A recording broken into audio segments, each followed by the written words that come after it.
Hello friends, I Shalini welcome you all to learners academy. आज के video tutorial में हम बात करेंगे एक्सेल के चार्ट्स की। चार्ट्स होता क्या है, कब हम अपने डेटा पे चार्ट को अप्लाई करेंगे, कब ऐसी कौन सी सिचुएशन है जब हम चार्ट्स क्रिएट करेंगे, और चार्ट्स की हेल्प से आप डेटा को कैसे एनालाइज कर सकते हैं, ये भी आज की वीडियो में मैं आपको बताने जा रही हूँ।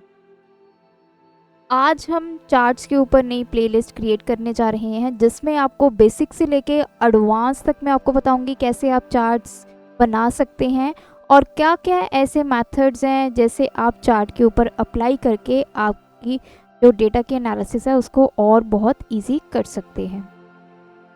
तो इस ट्यूटोरियल को स्टार्ट करते हैं। अगर आप चैनल पर नए हैं, चैनल को सब्सक्राइब कर लीजिए और वीडियोस को लाइक कीजिए, शेयर कर दीजिए। तो चलिए चार्ट बनाना सीखते हैं।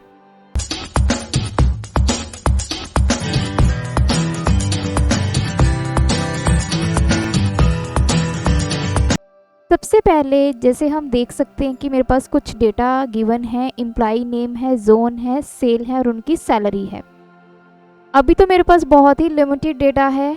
अगर आप किसी ऑर्गेनाइजेशन में काम कर रहे हैं तो आपके पास बल्क में डेटा होता है, तो उस डेटा को आपने कैसे एनालाइज करना है वो हम करेंगे चार्ट्स की हेल्प से। सबसे पहले बात आती है कि चार्ट्स हम क्रिएट क्यों करें। चार्ट्स क्रिएट करने का सबसे जो प्राइमरी रीज़न है वो ये है कि उससे आप डेटा को ईजिली एनालाइज कर सकते हैं, क्योंकि चार्ट से आपका जो डेटा रिप्रेजेंटेशन होगी वो पिक्टोरियल फॉर्म में होगी, और पिक्टोरियल फॉर्म में जब भी कोई डेटा आपके सामने आता है या कोई भी कंटेंट आपके सामने आता है तो आप झट से उसको एनालाइज कर सकते हैं। यहाँ पे आप देख सकते हैं मेरे पास कुछ सेल लिखी हुई है एम्प्लॉइज़ की। अगर मैं देखूँ कि सबसे मैक्सिमम सेल किसकी है या मिनिमम सेल किसकी है तो मुझे वैल्यूज़ से देखना बड़ा मुश्किल हो जाएगा। डेटा यहाँ पे कम है तो मैं इजीली देख सकती हूँ कि किस एम्प्लॉय की सेल ज़्यादा है, किसकी कम है, लेकिन यही आपकी थाउजेंड्स में एंट्रीज होंगी तो वहाँ पे आपको दिक्कत हो जाएगी। तो चार्ट क्रिएट करने से पहले सबसे पहले तो आपने अपने नॉर्मल डेटा पे चार्ट नहीं लगाना, आपने डेटा को समराइज कर लेना है। कौन कौन से ऐसे फील्ड्स हैं जिनके ऊपर आप एनालिसिस करना चाहते हैं उसका आप डेटा समराइजेशन में उसको डाल देंगे। तो डेटा समराइज करके मैंने यहाँ पे देखिए 3 मेरे पास कॉलम्स हैं, employ name, sales and salary. अब मुझे इसको देखना है कि किस एम्प्लॉय की मैक्सिमम सेल है, किसकी मैक्सिमम सैलरी है, किस एम्प्लॉय की मिनिमम सेल है, किसकी कितनी कम सैलरी है। तो ये मैं अब चार्ट की हेल्प से इसको एनालाइज करूँगी। तो दूसरा पॉइंट आता है कि हम चार्ट क्रिएट क्यों करें।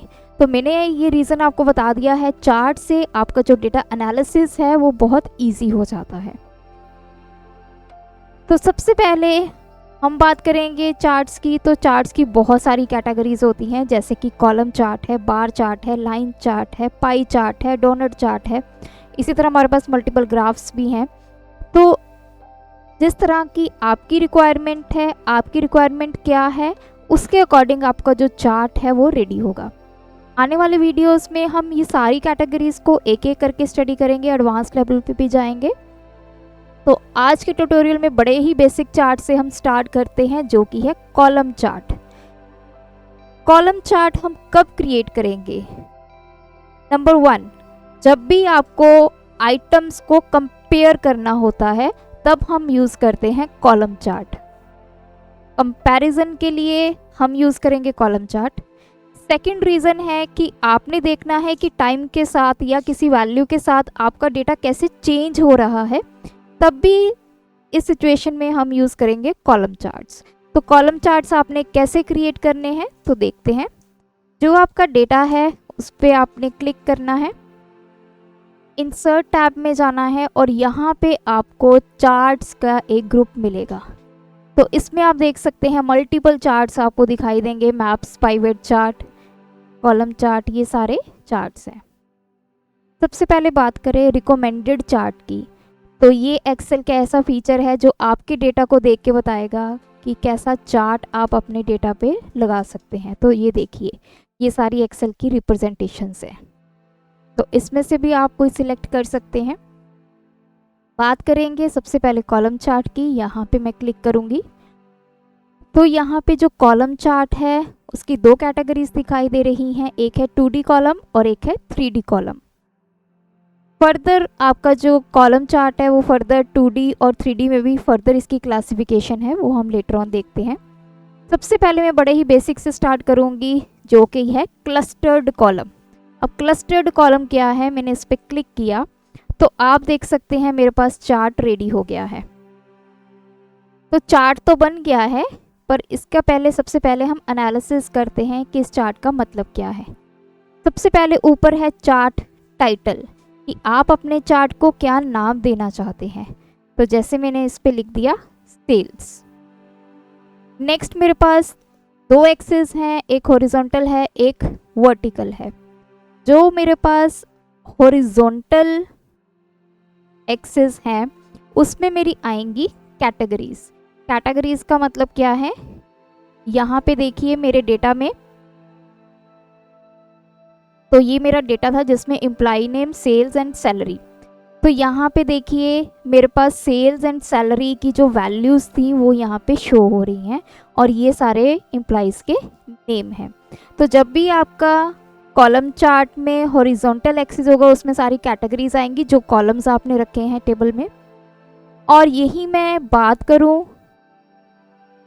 अपने हॉरिजॉन्टल के अलावा वर्टिकल एक्सिस की, ये है मेरा वर्टिकल एक्सिस, इसको थोड़ा सा मैं बड़ा कर देती हूँ। वर्टिकल एक्सिस में ये आप दिखाई दे रहा है 2000, 4000, 6, 8, 10। तो ये मेरी सारी क्या है वैल्यूज़। ये वैल्यूज़ कहाँ से आई हैं मेरी, ये जो डेटा मैंने दिया है सेल्स का डेटा, सैलरी का डेटा जो इसने टेबल से उठाया है उसके अकॉर्डिंग इसने वैल्यूज़ कहाँ पे रख दी हैं आपके वर्टिकल एक्सिस पे। तो नेक्स्ट हम बात करते हैं, ये है मेरा डेटा वैल्यूज़, डेटा सेट। तो यहाँ पे आपकी रिप्रेजेंटेशन होती है डेटा की, कितनी वैल्यू प्रिया ने ली है। और इससे पहले हम नीचे ये देखिए, यहाँ पे एक कलर है ब्लू जो कि सेल्स को रिप्रेजेंट कर रहा है और ऑरेंज कलर रिप्रेजेंट कर रहा है सैलरी को। तो ये क्या है, इसको बोलते हैं लेजेंड एंट्री। तो लेजेंड में ये आपको बताएगा कि पर्टिकुलर जो यहाँ पे दिखाई दे रहा है वो चीज़ एक्चुअल में है क्या। तो ब्लू कलर में जितने भी आपको यहाँ पे कॉलम्स दिखाई दे रहे हैं ये सारे सेल्स के लिए हैं और ऑरेंज वाले यहाँ पे सैलरी के लिए हैं। तो अगर आप इनके ऊपर वैल्यूज़ भी लिखना चाहते हैं तो इस पर आप राइट क्लिक करेंगे, ऐड डेटा लेबल्स, यहाँ पे जाएंगे और ऐड डेटा लेबल्स पे क्लिक करेंगे। तो अब आप देख सकते हैं जो मेरी सेल्स की वैल्यूज़ हैं वो ऊपर आ चुकी हैं। सिमिलरली सैलरी के ऊपर वैल्यू लिखने के लिए यहाँ पे राइट क्लिक करेंगे, ऐड डेटा लेबल्स और यहाँ पे क्लिक करेंगे। तो देखिए दोनों की वैल्यूज़ आ चुकी हैं। तो अब आप इजीली इस चार्ट को देख के बता सकते हो कि प्रिया की कितनी वैल्यू है सेल्स के लिए, सैलरी के लिए, कंपैरिजन्स कर सकते हैं। तो इस तरह से ये बिल्कुल ही सिंपल आपका कॉलम चार्ट है। कॉलम चार्ट जैसे ही आपने डिज़ाइन किया तो आप ऊपर से देख सकते हैं आपका चार्ट डिज़ाइन टैब जो है वो एक्टिवेट हो चुकी है। इसको हम लेटर ऑन स्टडी करेंगे कि इसमें क्या क्या चीज़ें हैं, चार्ट लेआउट क्या होता है, चार्ट स्टाइल क्या होता है। तो आने वाली वीडियोस में हम एक एक करके इन सबको डिस्कस करेंगे। तो आगे देखते हैं, इसको मैं अभी डिलीट कर देती हूँ। तो नेक्स्ट जो चार्ट हम स्टडी करेंगे, जो अभी हमने देखा वो क्लस्टर्ड कॉलम चार्ट था। नेक्स्ट चार्ट के लिए इंसर्ट पे क्लिक करेंगे, कॉलम चार्ट पे दोबारा जाएंगे और इस तरह का मैंने चार्ट जो है वो क्रिएट किया है। तो आप यहाँ पे देख सकते हैं एक वैल्यू के ऊपर दूसरी वैल्यू है। तो इस तरह के जितने भी चार्ट आप क्रिएट करते हैं इन सबको बोलते हैं यहाँ पे scattered column. Stacked column chart का मतलब क्या है, ये सारी स्टैक्ड वैल्यू हैं, एक वैल्यू के ऊपर दूसरी वैल्यू, जैसे स्टैक में पड़ी होती हैं वैल्यूज़। तो उसी तरह से एक वैल्यू के ऊपर दूसरी वैल्यू, जो मेरी सेल्स की वैल्यू के ऊपर सैलरी की वैल्यू पड़ी हुई है। तो इसमें भी आपने वैल्यू को ऐड करना है। ऐड डेटा लेबल्स में जाएंगे और इस पर क्लिक करेंगे। तो ये देखिए सारी सेल्स की वैल्यूज़ आ चुकी हैं। सैलरी के लिए आप यहाँ पे क्लिक करेंगे और इसको ऐड कर देंगे। तो एक वैल्यू के ऊपर दूसरी वैल्यू, तो इस तरह के चार्ट को हम बोलते हैं स्टैक्ड कॉलम चार्ट। तो इसमें भी आपको सेम सारे वही चीज़ें मिलेंगी। हॉरिजॉन्टल आपको एक्सेस पे कैटेगरीज मिलेंगी, वर्टिकल पे आपको वैल्यूज़ मिलेंगी। यहाँ पे आप चार्ट का टाइटल दे सकते हैं। दूसरी और चीज़ों के लिए आप यहाँ पे चार्ट एलिमेंट्स पे क्लिक करेंगे तो ये जो आपको लाइंस दिखाई दे रही हैं ये सारी, इसको बोलते हैं ग्रिड लाइंस। इनको आपने हटाना है, या तो इस पर क्लिक करके इसको डिलीट कर दीजिए तो ये डिलीट हो जाएंगी, या फिर आप यहाँ पे प्लस के सिंबल पे क्लिक कीजिए, चार्ट आइटम्स में जाइए और यहाँ से इसको ग्रिड लाइन को जो चेक हुई थी उसको अनचेक कर दीजिए तो वो भी हट जाएंगी। अगर आपने लानी है दोबारा तो इस पर चेक कर दीजिए। तो एक एक करके फर्दर हम चार्ट एलिमेंट्स भी देखेंगे कि एरर बार्स क्या हैं, तो डेटा लेबल्स, डेटा टेबल, ये सब कुछ क्या है। तो ये नीचे लेजेंड्स है, लेजेंड की वैल्यूज़ है, ब्लू कलर में आपको सेल्स है और ऑरेंज कलर में आपको सैलरी दिखाई दे रही है। इसको आप हटाना चाहते हैं तो आप यहाँ पे इसको अनचेक कर देंगे तो ये यहाँ से हट जाएगा। जो जो चीज़ें आप यहाँ पे नहीं देखना चाहते, आप चार्ट टाइटल नहीं देखना चाहते तो उसको अनचेक कर दीजिए। तो ये देखिए, तो इस तरह से किसी भी वे में आप अपने चार्ट को कस्टमाइज़ कर सकते हैं। जो जो आपकी रिक्वायरमेंट है वो सिर्फ आप रख के बाकी सब एलिमेंट्स को हटा सकते हैं। तो ये है बिल्कुल बेसिक इंट्रोडक्शन आपके चार्ट की, एक्सेल में चार्ट होता क्या है, कब आप इसको क्रिएट करेंगे और जो बेसिक चार्ट है जिसको हम कॉलम चार्ट बोलते हैं वो कितने टाइप्स का होता है और उनकी टाइप्स मैंने आपको डिफ़ाइन कर दी हैं। तो आप मेरे साथ इस सीरीज़ में बने रहिए जिसमें हम बहुत सारे एक्सेल के चार्ट्स और ग्राफ को एक्सप्लोर करेंगे। तो आज का ट्यूटोरियल अगर आपको पसंद आया तो चैनल को सब्सक्राइब कीजिए, वीडियोस को लाइक कीजिए, शेयर कीजिए। Thanks for watching my video, keep supporting us.